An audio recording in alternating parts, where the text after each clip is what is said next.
What a world, you now listening to Talka Brothas podcast. Welcome to the Talka Brothas podcast. Allow me to reintroduce myself. Talka Brothas podcast. Talka Brothas. Talka Brothas. Talka Brothers podcast with Smash and Go D. Go there, Smash. You guys doing your thing. The mic is contacted. I attract clientele. My brother. Go there, Smash. Talka Brothas. That's poppin'. We ain't worried about nothing. Y'all are now listening to Talka Brothas podcast. What's happening, everybody? It's your boy Go D. And this your boy Smash coming at you. And go ahead and introduce yourself, young lady. And I'm Monice in the middle. Happy to be back again. That's right. So Monice is one of those people we don't have to. We just bring her on in the show. She's just part of the crew. She's one of our favorites. So she gets to join us from the beginning to the end. You know. So how you been? I am good, man. I am good and blessed and highly favored, as the church folks would say. Hallelujah. Highly favored. This is on this good Sunday. Yes, hallelujah. So we had to bring you on. If you don't know Miss Monice, she's a playwright. She's an author. She's filling some more blanks. She's what else? What else we got going? Anything that is written, I do that. There you go. That's a better way to put it. And so it's been written. But before we get to the transformation, where are we at? Oh, I know what you about to ask me, bro. I know, and I can always depend on y'all to be cheering in the background for that movie that could. I've been in the mirror practicing. Well, I can't give away any major details, but I will say this, that it has been optioned by a production company that is from some well-known folks that y'all will be happy to hear about, and I'm hoping that soon we'll be able to make an announcement. So awesome. We're making moves in that direction. Awesome. and let the people know what's the name of the picture that we're talking about. Oh, the film is called Sacked, and it's a football rom-com, basically a black version of You Got Mail meets Love and Basketball, kind of, sort of. Yes. And it tells the story of a super fan, a black female super fan, who can't stand her quarterback for her home team because he's a loser. And so she creates a crowdfunding campaign to buy out his contract. And then they end up falling in love with each other online because they have separate identities online and they start falling for each other. So you got the conflict of, I hate you as a quarterback, but I kind of like this guy. I don't know who he is. And, as romantic comedies go, of course, right. you know what happens. What happened was, but that's the story. And for those that don't know, Smash and I have an intricate part in this movie. Yes, absolutely. Yes. Because we break the news about how much we can't stand this quarterback. Exactly. Yeah. Some of that might be true for me with my real quarterback. It's based on real life. We just had a conversation offline about our football team. Right. So the team's gonna either be the Falcons or the Cardinals. I mean, the Falcons or the Lions. One of the two. We gotta get the property rights to it first. Right. Exactly. We gotta make some calls, but any team that got trash quarterbacks. Well, we got a lot of options. We got a lot of options to pick from. That drops it down to 30 NFL team. So I'm definitely can't wait. All jokes aside, I definitely can't wait till this comes to fruition because it's a great story and it's a great thing that you thought of, and it's out there, but it just has to be put into place. So I'm glad there's other people smart like we are to know that, hey, this is a good thing, and put this out for the people. And I gotta give a shout out to Mr. Simms, my husband, the night owl, as we discussed on the show before. Right. It was his idea, actually. We came up with it together because awesome. Bless his heart. He's a Bears fan, and there's an option there too. There's another yes.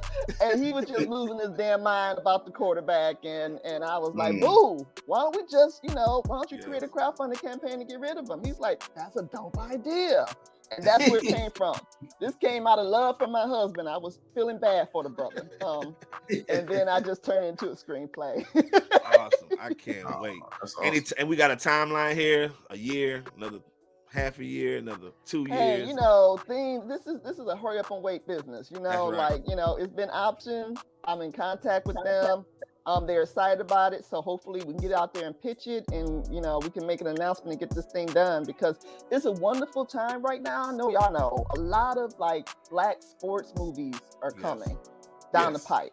They are interested in all. I mean, between what's it, King Richard with Will Smith.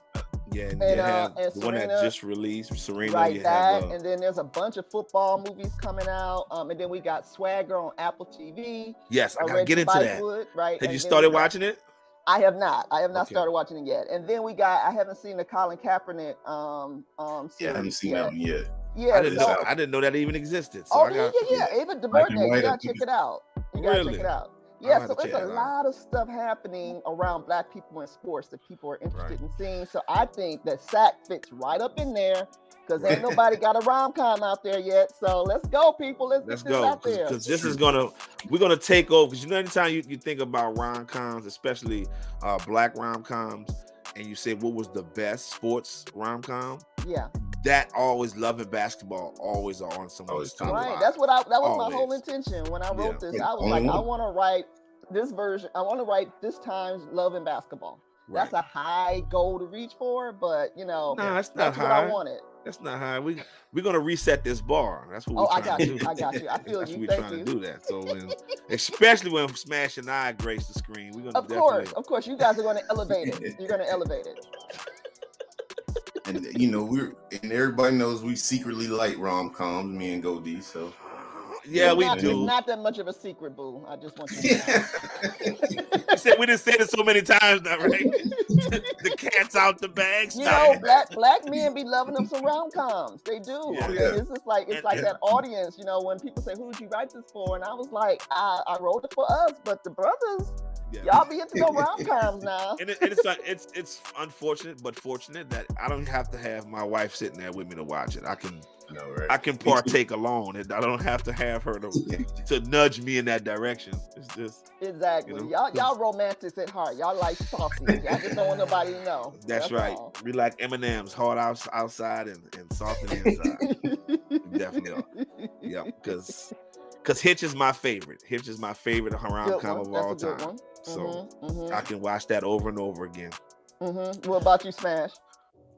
Hitch is that's probably my favorite, because I like the dance, and making the pizza and throwing the Q-tip away.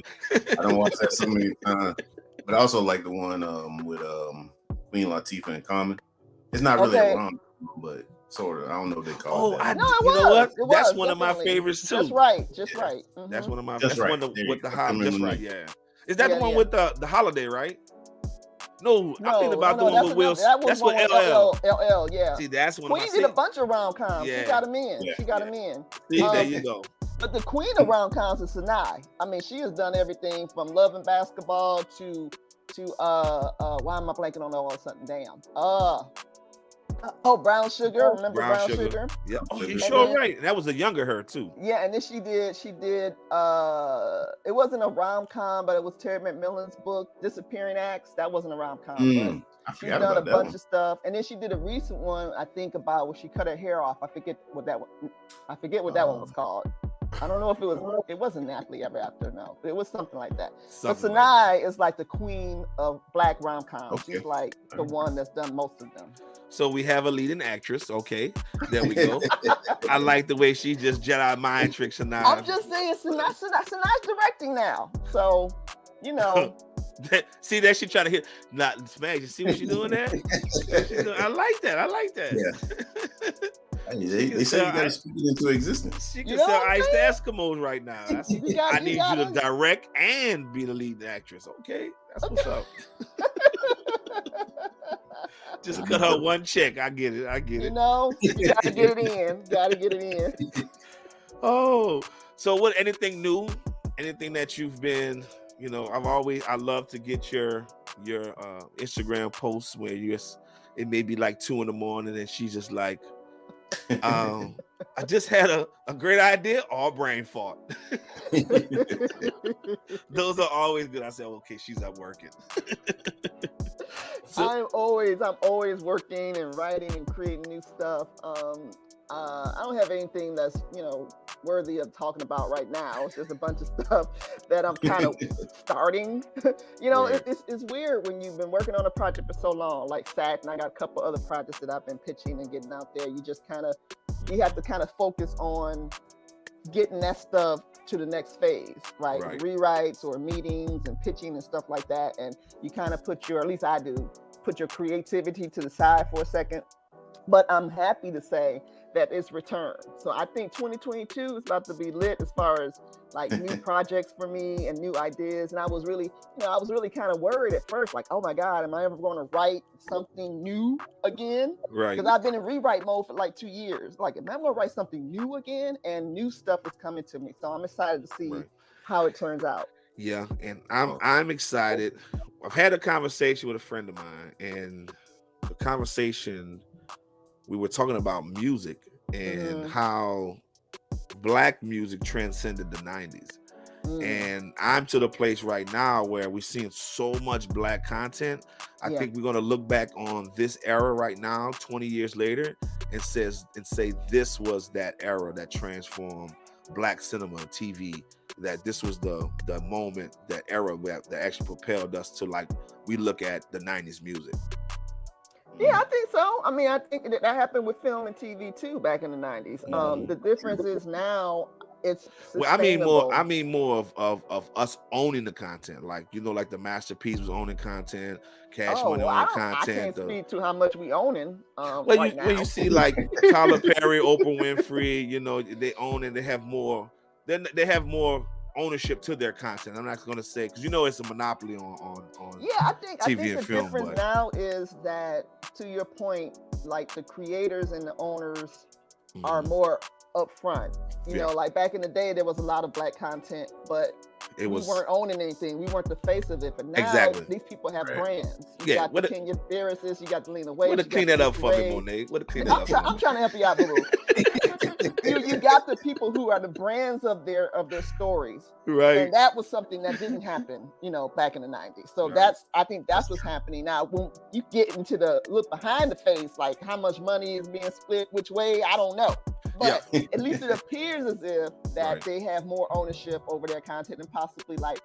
Well, we know for sure that Tyler Perry got owned. He owned everything. He put everything. He owned the whole city, damn near. Right, yeah. And Oprah, people like that have been in the game a little while longer. I think they have a higher stake in ownership. And then the youngins are coming up that are starting to like demand that from the jump. So the Issa Raes and Alina Waithe, I think they have more ownership just because there's a whole new mentality about this. The ownership the storytellers are like demanding before they sign contracts. It's not like the unsung situation where you look at your money and be like, what happened to my money? Now they're reading the contracts from the jump like, no, this is how it's going to happen. Right. And they got the ability to say no. She did the same thing. So, I think that's the difference. And I like that energy. Like, we've created, but we about that money too. So that makes a big difference. And I don't want to make this the Shy review, but because you brought up Lena Waithe. Yeah. Where are we? Where are we with the Shy? Are we for it? Are we against it? Or are we just like, what's happening with this last season? Have you watched the last season? Let's say that. I have not been really watching The Shy, so we'll I can't pass. speak to what's so that what's tells going you on. right there. But I will take the Issa Rae approach that I'm cheering for everybody Black. Let's start there. Yes. And then, but this was beautiful about this, Goldie. This is what's beautiful about this conversation is that there's so much great content out there now. That we can judge it now. We can judge it. Right, we can judge it without being shamed. There used to be a time where you couldn't say something was bad, and they'd be like, "Oh my God, we're gonna take your Black card." But now, so much stuff out there that you can not like something or like something, and then you move on with the rest of the conversation. So, I haven't really been following The Shy. Is this the last season? Well, the fat lady has put her Twinkies down. I think this is. I think Michael Jackson is reincarnated, getting ready to sing "This Is the End." That's horrible. I haven't even watched the last season of it. See, that's what I'm telling you. It hasn't. It's not good. It's not. I give her kudos for being able to have the platform to even put her vision out, but it's just kind of. I just think it has missed its mark at this point. We've had director on, and she said to me, Goldie, everything must end. TV has to have an ending, whether it's 1 season, 2 season, 3 seasons. So I'm kind of, accepting that fact. And this is one of those I got to accept the fact for that. It's still hard for me to accept that. Yeah, because there's some shows that you love to death that you just don't want to end, so. Right. But yeah, I mean, look, I'm developing a TV series right now, and I will say that television is hard to continue to come up with stories week after week after week, seasons after season. It's really difficult to continue to go back to the same turnip and squeeze something else out of it. My brain is like a retraining for me because I'm a features writer. So I'm used to stuff ending, right? Like beginning, middle, and end. Like that's the end. And maybe there's a sequel, but like it take a moment and to extend it over like 4 weeks just because, we got to have 10 episodes or something like that. My brain doesn't naturally do that. So it's more of a challenge for me to write in that way. So for any show that has survived 1 season, should be applauded. But I don't know, what is this, the 4th or 5th season for The Chi? Is it the 4th season? Something like that. Yeah, I mean, so... It was just, I'm disappointed because it was such a great show. Like, it was like, anytime I talk to anybody about The Chi, the one thing that they said, kudos to her because she depicted the city the way it was. And now it's to a point where it's not depicting the city. It's some internal story that she's trying to get out, and that she's using Chicago as the backdrop to get that story out. And it's it's creative. Now, don't get me wrong. Creative wise, it's definitely a piece of art. But the content wise, it's like I don't know. So, nonetheless, smash. I just had to get that out. I mean, but what are you watching that you like? How about that, Smash? Anything that you liking out there right now? Man, there's so much stuff that they drop. I like a lot of stuff, and I'm watching. Well, I'm getting ready to start Lock and Key, the second season. And one of my favorite shows is not black, but it's just one of my favorite shows. The Wentworth, it's the prison in Australia. I kind of think where they put Orange is Black, but the writing on there. The stories are so good. Like, it's not like Orange is Black, nothing like that. It makes orange do black look. You say that. Beautiful. And I'm gonna let you have that one for now because I haven't really watched Wentworth to the fullest. Oh man, the writing is good. So the story. What are you watching? What are you watching right now, Monice? What's I am watching a bunch of mindless television, and I'm not going to even. I mean, that's just the real. I'm not going to even. No, I don't like that stuff. I am watching. First of all, my husband is the king of reality TV shows. Okay. Because of what he does, relationship neurosciences, all that wonderful stuff.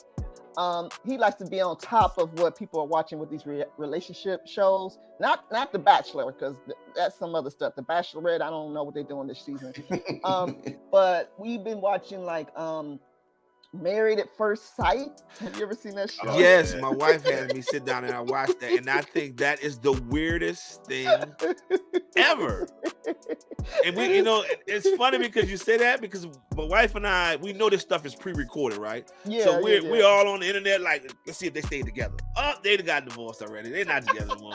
Yeah, that is one of those guilty pleasures too. It's one of those things where you just watch it like, come on now, that don't even make no damn sense. And right. And then there's this other one on Netflix where the people wear masks and they're like in costume and they go on dates to see if they like each other's personalities, and then the bachelor or the bachelorette chooses who they want to be with, and then they reveal what they really look like.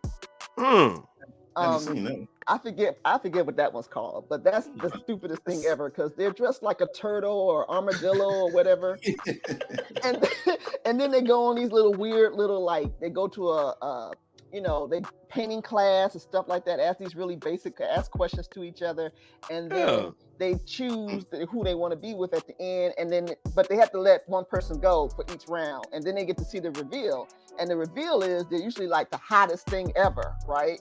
They're like, oh my God, I wish I had chose you, you're gorgeous, and then they end up together, and And it's just I'm just amazed at the lengths that people go to find love. To find love. Yeah. Right. It's just the weirdest thing, you know. It's not going to the grocery store anymore. It's not. No, they're not taking doing a the walk in basic park. stuff, Right. you know. And then I think is it Will Packer has one too?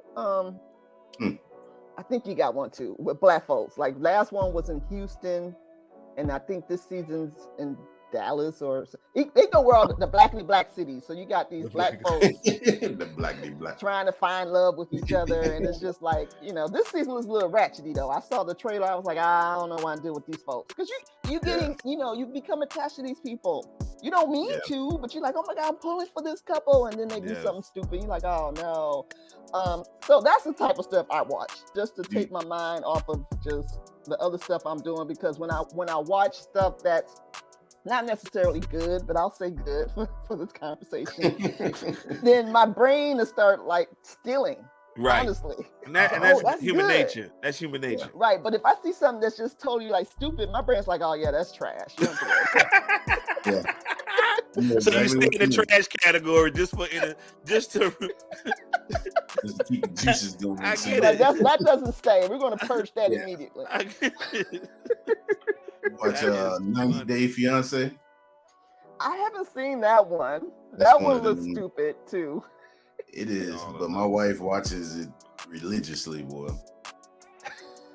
She just stuck in some that of these boat. shows, really, they get their own, like the Kardashians, they become a whole thing. You know, they become like a brand, you know, based on this show that isn't real, because none of it is real. Like you said, it's all edited. It's all edited, it's scripted. created. They create this drama, and you know, at a certain point, like I can watch these shows, but at a certain point, my brain is like, come on now, that's just way too much. Like you're doing too much to manufacture a story, right? Because there's no story there, you know. Creating drama and all that kind of because I guess human nature is we're drawn to drama, right? And I just I like my drama like PG. I don't need that straight ratchet drama. Oh no, I need it all. I need it to go way, because that makes me feel better about my life and my situations. You know, like their situation is way worse than mine. Okay, I'm not doing too bad over here. Oh my God, that is just the craziest thing. I would love to sit down and talk to your husband, and because he's on that male female relationship thing, and really pick his brain, because there's a lot of questions I need answered. I need an expert to answer these questions. He would love to come on and talk to you guys why people about this function the way they function, right? The way because they do now. He is like coaching and counseling, and helping people with this stuff, and a lot of their relationship experience comes from this reality crap. Right. And he just like has to untrain them. Like, no, that's not reality. None of that is reality. You know that, right? Because I want to ask him how, because he does that. He's in that field. He's been there for so long. How the things that he taught and coached 20 years ago, how has that changed to now? And I'm more than sure he's like, baby, give me a drink, because this was like the weirdest day ever.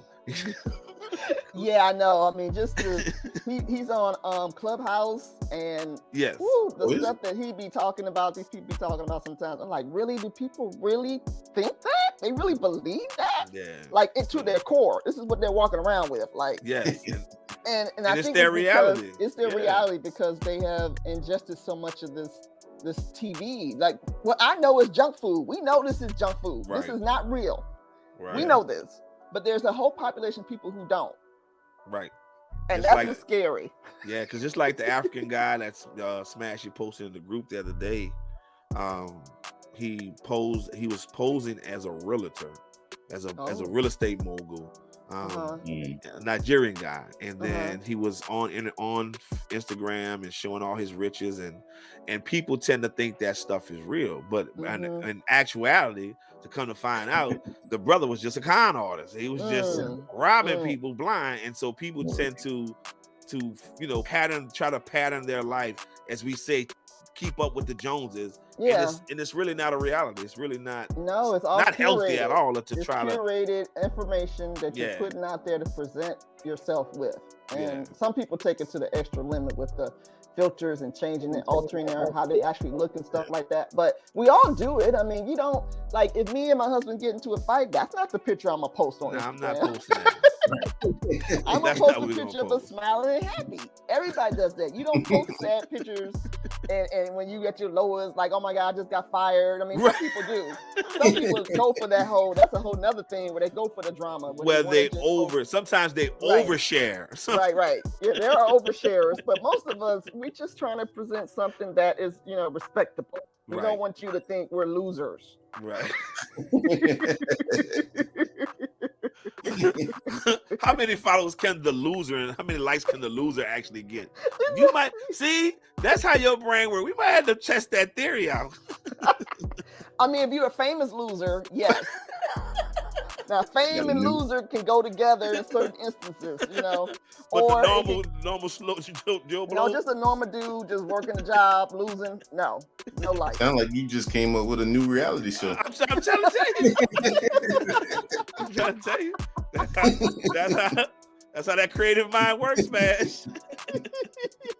Just came up with one. So let's get into. First of all, I love the look. It's Thank you. When people change their look, you kind of like sketchy on should I do it because I've looked a certain way for so long, but it actually fits you and it's definitely it definitely fits your face, everything. So let's get into this. Let's because this is the real reason why we're here, ladies and gentlemen. Right, we just shooting the shit. We just shooting. Because it was all about Monique's look right now. So, first of all, what made you want to change your look? What was the defining moment? Oh, well, first of all, I turned 50 on October 23rd. So happy birthday. I was super excited about, thank you. I was super excited about reaching this, first of all, I never planned any of this. I didn't think past 29, honestly. Right. I was like, 30 is the end. So I really didn't think to 50. Dang. I mean, when you're younger, you're thinking like, oh my God, if I don't have all the things I need by 30, I'm a loser. Yeah, right. Yeah. But when I was super excited about turning 50, and I had been wearing my hair locked since 98. So that was 23 years. Wow, that's a long time. That was a very long time. That would make it even scarier to want to change your look at this point. I was scared as hell, honestly. I was scared as hell. Like, so the story is, I, just like all Black women, I had the whole hair gamut, growing up, from the press and curls to like the Jerry curl to the all that. I had all. Did you have the Jerry curl? Oh, I was just about to ask that too. Yeah. Did you? For sure, I had the Jerry curl. Yes. Finger I waves? was fly too. I had like a little headband that was there. Everybody who had a Jerry curl thought they were fly. Everybody. There was nobody that ever said they weren't fly with their Jerry curl. And then when you get the Jerry curl out, of course, your hair is long. It was down to my shoulders. Collars Later, all wet. it fell out. It just like clumps. It just fell out. And so I started rocking like the before even Toni Braxton came out, I was rocking the Toni Braxton do. Seriously, in high school. Because my hair fell out so bad. And then once my hair started to grow, I was like just doing the press and curl type of situation. And I had a perm, and the perm was in my hair for so long that it kind of like messed up my hair. And I got to a point when I was in college that I knew, first of all, I was about to graduate from college, and I knew I was going to grad school, and I knew I had no money. Right, so the whole press and curl situation, I was like, "Oh, I gotta find a cost-effective do here. I gotta find another solution to this." So I had been thinking about cutting my hair. Then I cut my hair off in 1993, right, like this. But in 93 it was not the business, right? Nobody was rocking. It was more like a Esther Roll afro, actually. Let me say Esther Roll afro. And I cut my hair right before my school pictures, my college graduation pictures, right? And I did that because I knew if I told my mother, you know how Black mamas are about their daughters and their hair. If I told my mother I was cutting my hair, she would talk me out of it. So I cut my hair off in 93. And my mother lost her damn mind and almost disowned me. But see, that's another conversation there, Smash, because the more we get to know Monice, there's a lot of stuff that she didn't tell her mom. Like if she wanted to be a writer, journalist, she didn't tell him that. Nope. She just jumped into we peeling back this onion here, Smash. I'm We just peeling this saying, onion you back. know, my mama wanted to make sure I could eat, so I couldn't tell I was gonna do all this crazy stuff. So I cut my But hair. that's believing in yourself. I like it. Yeah. So I cut my hair because I knew I was going away to grad school and wouldn't have money to, take care of it. So a lot of people, when you first cut your hair, they think of some religious reason no, I was broke. I was just broke. And I knew I would not be able to pay for the press and the perm and all that type of stuff. Right. So I rocked my hair like that for 7 years. Okay. And then I just decided, because it would grow so fast. You guys have it so easy.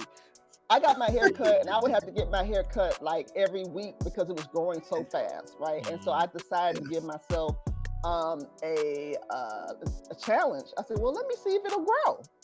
And that's when I started to lock my hair. Okay.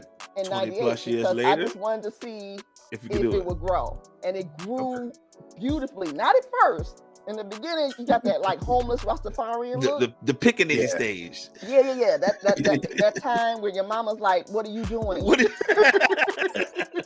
we got going on here? What is going on in your life? Are you homeless? What is happening?" Right. But then once I got past that phase, then it just grew to the luscious locks that everybody got to know me as. And what's funny is my husband met me when I was bald, when I was just like this. So I knew that going back to it wouldn't be well, I won't say it wouldn't be a shock. It was a shock to him because he saw me for 23 years with locks. So it was a shock to everybody. But it was a shock to me. I was like, wow. I just knew turn 50 that I wanted to do something different. I wanted to return to myself, I guess, and do something different. And you're not the only one, Goldie, that was shocked, because there's a whole population of people out here in LA who have never seen me without locks. They don't know who I am without my locks. And I knew that. I knew that was gonna shock some folks. Yeah, I was shocked. When I saw my husband's reaction to it, though. What was his reaction?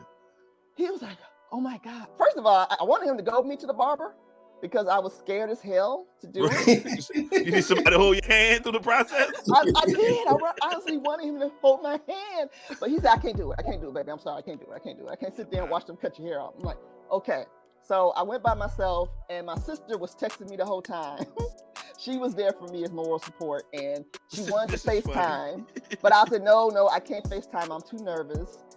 So, when I got my hair cut, I came back home, and usually our door is unlocked, but for some reason it wasn't that day, and I had to ring the doorbell, and I rang the doorbell, and he opened the door and went, "Oh my God, baby, you're so beautiful. Oh, you look like you did when I first met you, but better." Oh, I was like, yeah, I'm good. You overlooked the slight. What you mean? I love the compliment, but what you mean better? So I knew, I was good then. My sister saw it, had the same reaction. And yes. First of all, my reaction when I saw it, when the barber turn you around, you see yourself in the mirror. Right. I was like in tears. I was like, this is beautiful. This is like, I didn't expect it to look this good. I hadn't seen my face. You don't realize how much of your face is framed by hair. Yes. Like for 23 years, everywhere I looked, there was hair. Right. So when he cut it, you didn't cry? You cried afterwards? You didn't cut it when he cut that first lock? You didn't cry? Now I did cry when he cut the first lock. I yelped. Really? You should have filmed this, man. You should. No, but I wrote it all in the Instagram post because I was like, yeah, you did. So he cut the first lock, right? And he did it individually with scissors, and so he was preparing for it, and he had turned me around so I couldn't see what's going on. But when he cut that first lock, I went, "Ah!" He said, okay. You felt it. It's like it's. Yeah. He said, Did you feel it? He said, we only cut one. We can stop. We can stop right here. And I was like, no. I promised myself I was going to do this, and I promise you, I will not yelp every time you cut a lock. I lied. I did yelp every time, but I just did it internally. I'm gonna say that was like 67 yelps. Yes, it was. It was. But there was no turning back. Once he cut off the locks, there was no turning back. And at the end of the day, you're doing it for self. This has nothing to do. Let's not get it twisted. It has nothing to do with your husband. It has something to do with you. And that's what I want the listeners to understand. That this was a self thing. This wasn't about pleasing everybody. This was something internally for you to please you.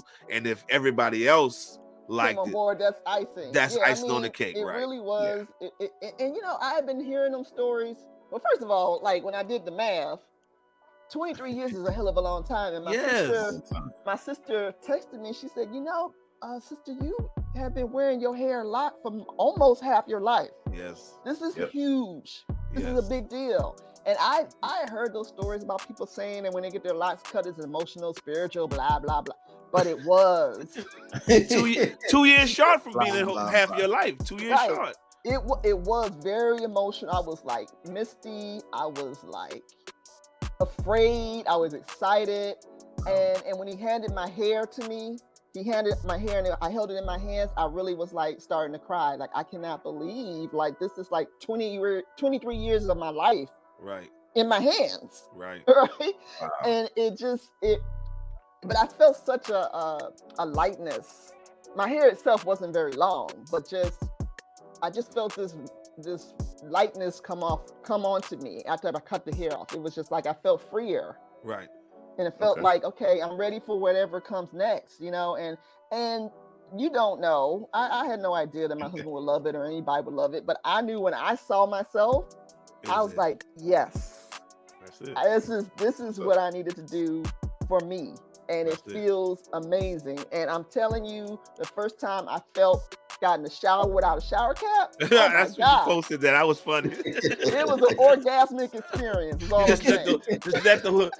You hear music started playing. It was like harps and angels and butterflies and rainbows. It was like, what? She probably called her husband. Hey man, come look at this. Come see this.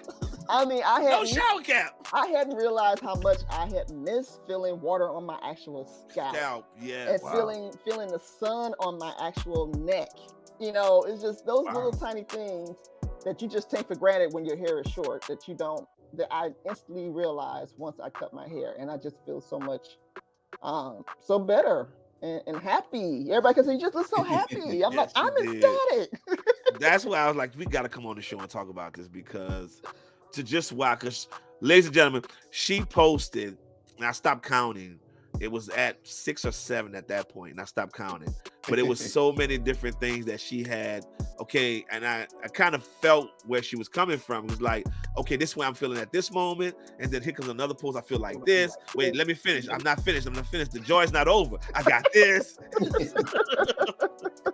So I knew it was like a very important moment for you. So I definitely wanted to get it on wax and let everybody understand, what this transformation means to you and how this story can relate to others. Is about, it's about me. It's not about we. It's about me. And if everybody else enjoys it, that's, like you said, that's icing on the cake. So. Yeah, I mean, if there's something like, I've had so many people reach out to me who have locks, who totally understand where I'm coming from. Like, I feel you.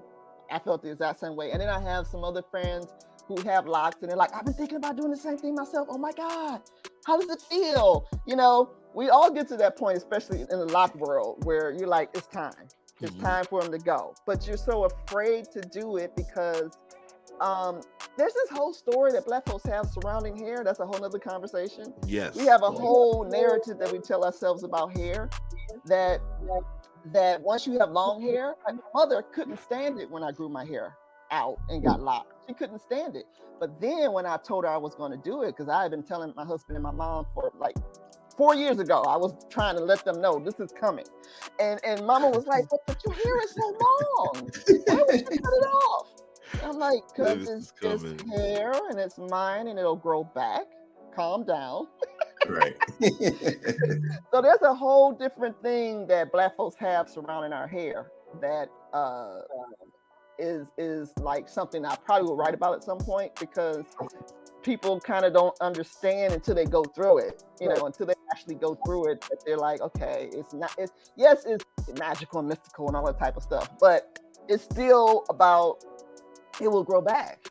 Right. It can change, right? So if there's something that someone else is going through in their lives that they're afraid to do, because like, oh, I've looked like this all this time, or I've been doing this so long, or I've had this job for so long, or I've lived here for so long, and I can't make a change. Do Do it for you, because your body is like, I need something else. I need to do something else. And then ever since I cut my hair, y'all, it's like these opportunities that may have come my way anyway, but it's like the hair is like, okay, it's gone. Now let's give you this other stuff. You got to keep moving. You ain't got time to be messing in the mirror with your hair. You got things to do. You just saved about 10 minutes of your life, 10, 20 minutes of your life, times how many years. That's a lot of time that's just wasted on that. But it's definitely, the point of it all is the hair is the metaphor for change. And that's what this is all about. And you can be afraid of it or you can embrace it. Because yeah. I'm telling you, when I was sitting in that chair and I was starting to visibly like shake. Right. And I asked my barber, like, what the hell is going on? Why am I so nervous? And he said, sis, 23 years is a long time. It's a long time. It's a long time. So if you don't want to do this right, and he was so sweet. It's like, if you don't want to do this, we can make it. I said, nope. I'm doing it. And I had to will myself to stay in that chair. I'm sure you did. Because it's people don't accept change or don't like change. And so it's always the mental that comes first. You got to mentally prepare yourself for it. And so the physical part of it, I think we can get over the physical part faster than we can get over the mental hurdle of it all. Mm-hmm. And so once you got to that point, that's on anything, if I love sweets and I'm just not there yet. I got to have sweets. So my mental part to get over the sweets hurdle, I'm not there yet. So we'll chronicle that at some point in time. But to tie that thing in, the mental part has to come first before the physical transformation can actually happen. Yes. And like you said, I'm sorry, go ahead. No, go ahead. I'm sorry, go ahead. You said you knew you were going to do this. So at 50, like, because you said you told your mom years before this coming, you knew you were going to do this at 50 regardless. Yes, I knew I was going to do it at 50 regardless. I made up my mind to do it, and but I was starting to talk myself out of it a little bit, because my barber, the barber I wanted to do it was not available.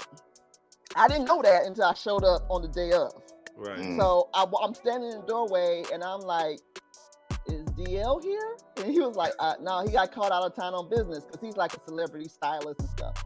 And I was like, oh, snap. Okay. And so my brain, I was in the doorway ready to just like bolt out.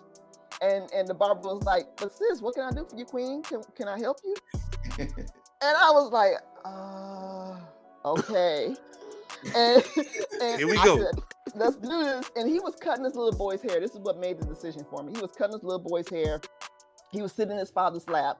He couldn't have been more than 3 years old. And the care he was taking with that little boy, I was like, you are the one I need, because I need you to be just as careful with me as you are with that baby right now. Right. That's good stuff. And so I knew that I was going to cut my hair at 50, and it didn't go the way I planned it to go, but it was the perfection way to go, because he was the perfect barber. It was the perfect day and time. It was on my actual birthday. I was trying to get it done like a couple of days before, but it was actually on my actual birthday. And I was like, I got to do this. I gotta. Right. And regardless, I told him, I said, listen, I'm gonna trust you with this. I showed him the pictures of how I wanted to look. I said, I'm watching you. You seem like you're cool. I said, but I'm trusting you. I'm trusting you to not jack me up. I said, but I really don't know what's about to happen next. I have no idea what's about to happen next. It could either be like amazing or a total train wreck. But let's do this. So I ain't gonna lie to you, with having it that long for 23 years, you walk in, that barber ain't there, you like, God, this is a sign. I'm gone. All right. That's how most people that would be the first thing to do, right? Yeah. That was my first instinct, but I willed myself to just let's go and see what's happening. Because he was like, well, you could just sit down and just, think about it. Because he was so chilled, he wasn't pressed. He was so chilled. And me sitting in that space, watching him work on this little boy, honestly, if he had been working on somebody else, I probably would have been like, okay, I'll just come back next week. But he took such care with that little boy. And it obviously was his first haircut. And I was like, okay, well, right. I can trust him. He's gonna be careful with me. That's what I need. And he was every step of the way. You okay? Monice, you all right? You good? He just didn't want no ride to happen. He was nervous. Right. You thought it was taking care of you. He was really taking care of himself. He didn't want the rest of Miss Simms on him. So are we going to stay? Is this the next look for the next 20 years? The next 23 years? No. Is this the look? I'm excited as it grows out. I want to do some funky stuff with it. I mean, I used to like color my hair back in the day when I was younger. So who knows? I might show up with some blonde. My husband's requested blonde, so I might. Shuck it, duck it now. Trying to have blonde fun. hair and red bottoms. Here it come. You know, I might rock some blonde hair for a minute. I don't know. I just want to have fun and honey, just, you know, honey, you get this for a vacation. It's not gonna be a permanent look, honey. So you better take a picture. Right. So I want to have fun with it, you know, and see what happens. Will the press and curl and Jerry curl make a reappearance? No, player, no, we ain't going back here. I have been redeemed and reborn from that, saved by the blood of Jesus from the Jerry curl and the perm. I cannot go back. I have never met anyone with a Jerry curl that thought that they were fly. Like, no, you ruined I was lots fly of. though. So See they didn't have the right Jerry curl. See what I'm saying? Everybody said that I have never met anyone that regretted having a Jerry curl. They were like, man, I was a player. I was the best looking person with a Jerry curl. No, ever. I mean, I won't say I didn't regret it. I regretted it instantly. But when I rocked it, it was hot. It was hot. But no, I think that's like a rite of passage. Y'all had Jerry curls? No, my sister, two of my sisters had Jerry curls. And I have three sisters, and my brother was like, hell no. My sister was like, hell no. But my other two sisters accepted it. But I just remember we went to Catholic school, and we had these white shirts, and my sister Christy, shouts out to my sister Christy. Yeah, get all over your collar. Oh man, she ruined so many shirts and so many collars and so many pillowcases and so many things of fabric that she ruined with that Jerry. Yeah, because if it wasn't dripping, then you weren't doing it right. You weren't doing it right. Right. You couldn't have that froey Jerry curl. No, it's got to be drippy and, you know, greasy. That's when you're doing it right. Can't be dry. No, you don't want no dry Jerry curl. You gotta all of us sitting around here telling our age now. They were like, Jerry curl. We gotta Google that. What's the Jerry curl? No, they went to the what was the other version? Was it not Hawaiian Silky? They did something else. Hawaiian Silky, Bantu. Yeah. S curl for guys. If you S curl for guys. S curls for guys. Yeah. They're still rocking S curls in California. Listen, I wish I could have. I have a picture. My mom and my dad's wedding. It wasn't an S curl, it was the Duke. It was a former S curl. Mm-hmm. And I was fly. So I give now, you know what? Now I can't complain. You just said it now. Because I was fly as heck. I gotta find that picture. I'll share that picture as a throwback. But I was fly as heck with my tuxedo on. That's when flat tops was out. Yeah, I was dope. It feels like the Smash. Did you have like the kid who play high top? Because I'm feeling like you had something going on. What was? No, I had a little high top, but I had the Kwame, you know, the little blonde patch right there. Okay. Please find those pictures.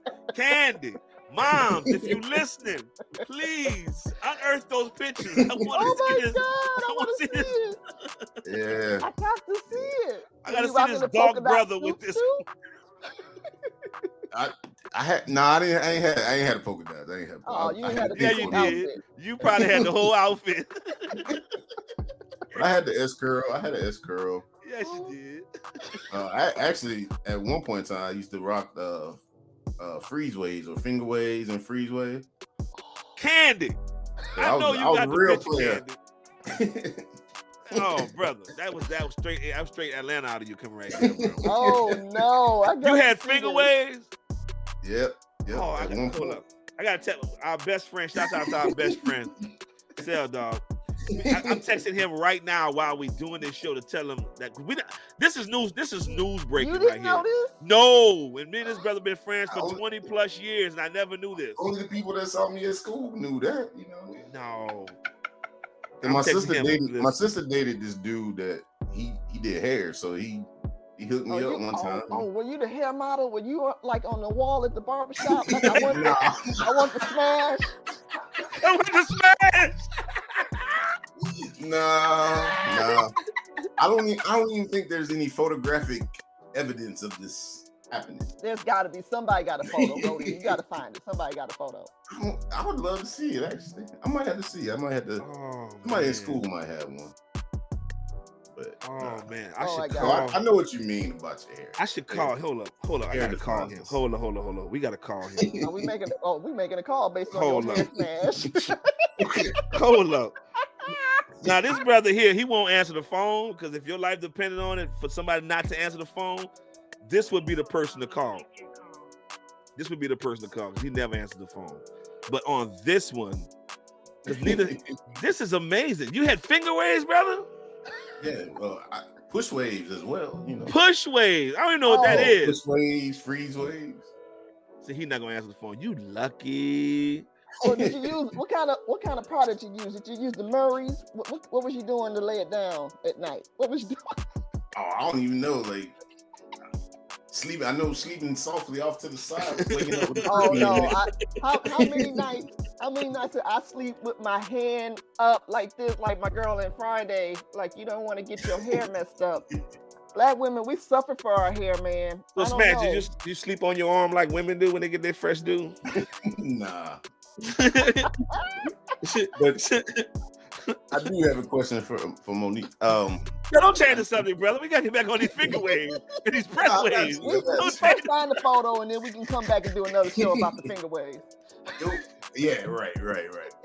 We ain't gonna find that photo. I'm telling you. I know we not. Candy, I know you're listening. Find them photos, please. Y'all find that photo. I might give you some money. It might be a reward. You find out. But I know your head has to be lighter.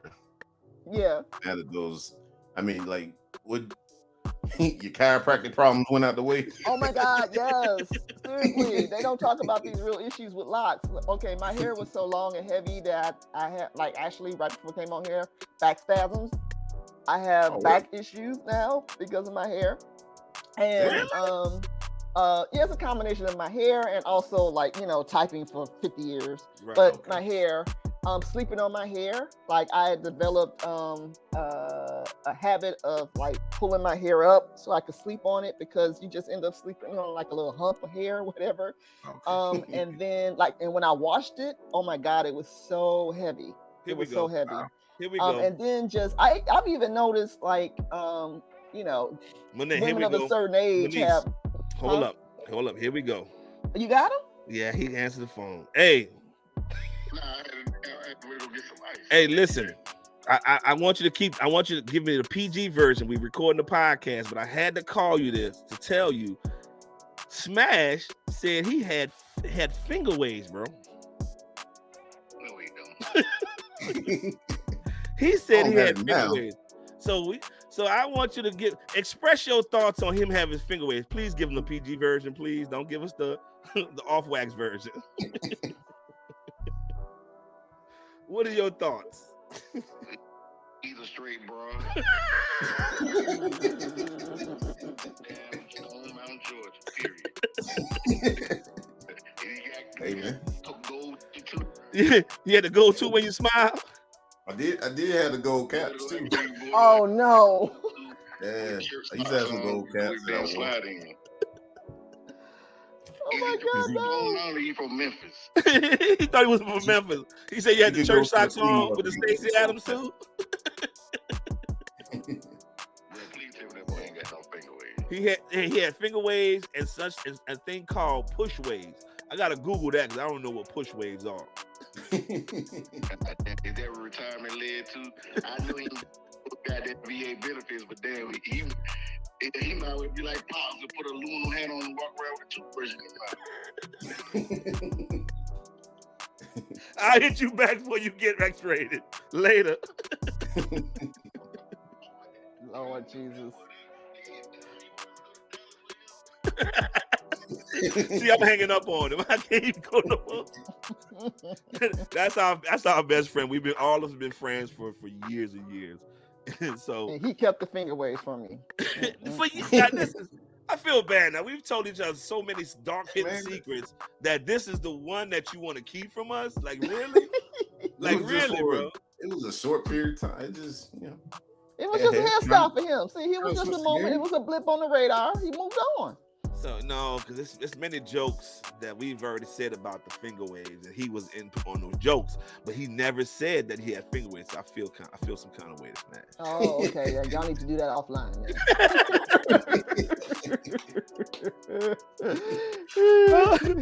But I had to talk to her husband so we can fix this relationship. Right. Y'all need some counseling. Right. We need some counseling here. I feel betrayed. I thought we all had manly experiences out here. But okay. I thought the rom-com was the most feminist thing that you ever done. But okay. It was a style. It was a style. I gotta talk to you. I gotta call Jay after this over with. Did she know? I told her, but she ain't never seen the picture. I tell you, there's no evidence that I had. This is hilarious. But look, we get long in this hour. Monice, I always enjoy you on the show. I always enjoy you having you because it's always an organic conversation. And so where can the people find you? Same place you did, on Instagram. in these Instagram streets. On these Instagram streets. I'm on Facebook. I'm one of the last people on Facebook, apparently. Is it still called Facebook? It's called Meta, whatever. That's what me and Smash and I had a discussion. The company is called Meta.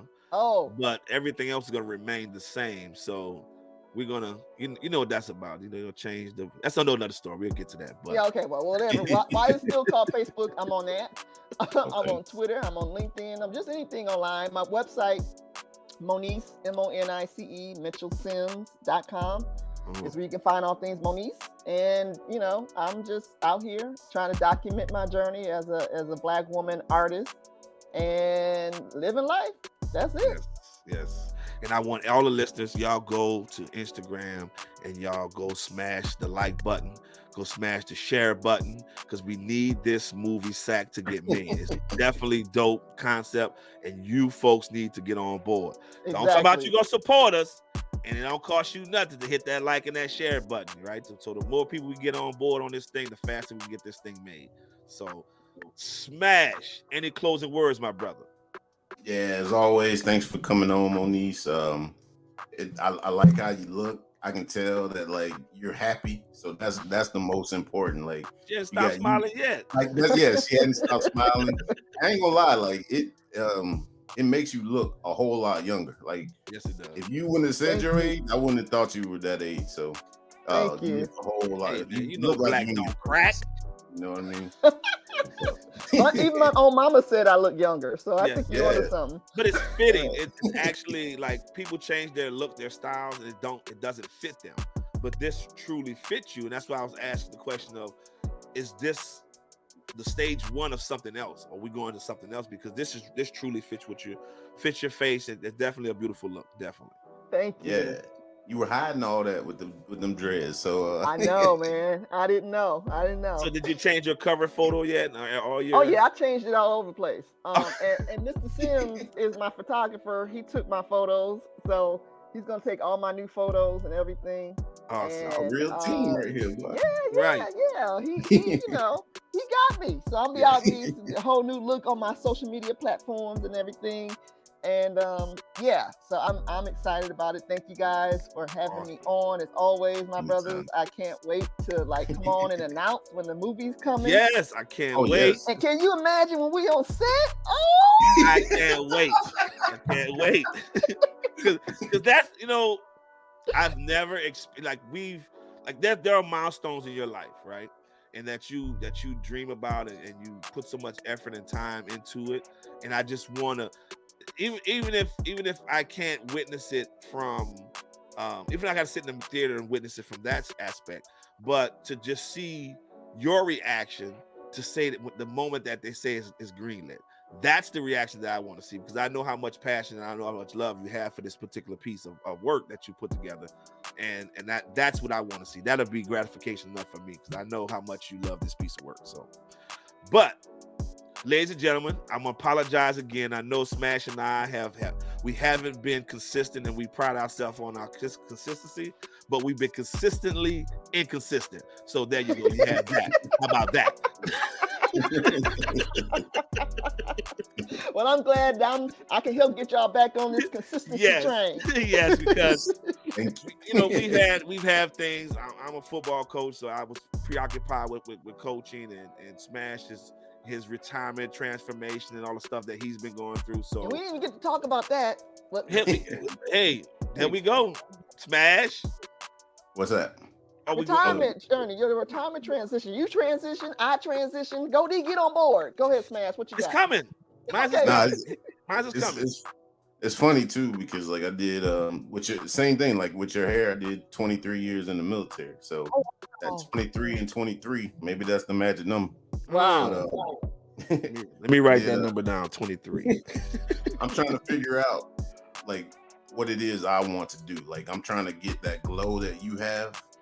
And it's about like doing what you want to do and not what everybody wants you to do, because they think that'd be right for you. It's like I'm hearing what y'all say, but it's like I got to be happy in what I do, and that's the transformation I'm trying to find right now. Because like you said, that military was a part of me for 23 years, so it's not something that you just change all of a sudden.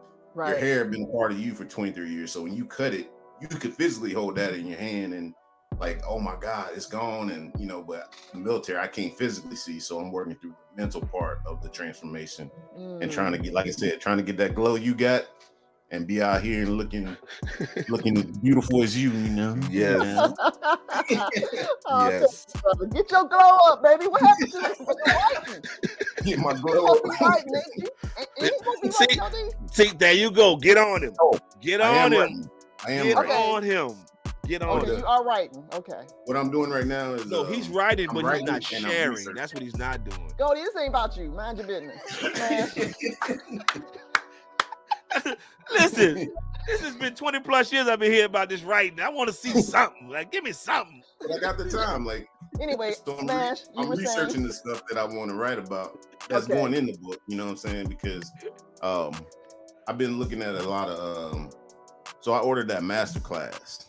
So I've been listening to a lot. The whole series or just the whole series? Okay, yeah. cool. So I've been listening to right now. I go back and forth between James Patterson and what's my man, the chef, Gordon Ramsay. I go back and forth between them, and I just been taking notes on what James Patterson says about writing, and I'm like, oh, that makes sense. And he tells you got to develop your own style, but some of the stuff he says in there is some good info. So I've been going back and forth with that stuff. So, and I've been writing down what he's saying, but also like when I go do my book, I get to certain points where I got to research something so I can talk about it. So I feel that when you read it, you'll be like, oh man, this could be true, or you'll think it's true. Kind of like the Dan Brown books when you read it and you like, man, yeah. Stuff like that. So, but I'm writing notebooks. You can ask my wife. Okay, all right. I've been bouncing ideas off her, so she's been providing me some input too. Yeah, see, he talking to the right person, Goldie. He talking to the wife. This ain't about you. Look at my Anyway, what you doing, Mr. Transition coming? It's coming. Your transition I'm going to share that. It's coming. It's I shared it with my brother. He knows. Okay. But mine is coming here shortly. But again, we got to end how this quick thing. he got off of that smash. He just cut it off. Because he knows that I'm kind of, I don't like to jinx things. You know what I'm saying? You talk about it, but I don't want to publicly. You want to be about it. I got you. Yeah, I don't want to jinx it. So when it happens, and it's definitely. I will have that glow when it does happen. Put it that way. And okay. And with his situation, we'll reconvene. Yeah, we're gonna definitely come back and we'll definitely talk about it. But so thank you again, and I definitely want everybody to understand.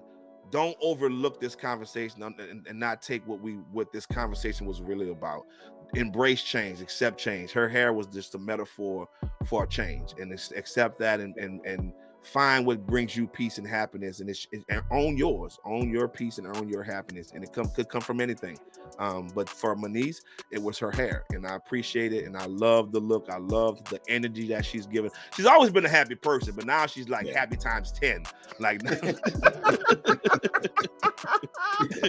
and you always want to surround yourself that when you're having a bad day, there's certain people that you can look at and you can talk to, and they'll bring that good energy to you. And you're definitely one of those people that bring good energy to me. And I'm more than sure I speak for Smash as well. Thank you. You're welcome. So with that being said, much love, and we out. Peace. Deuces.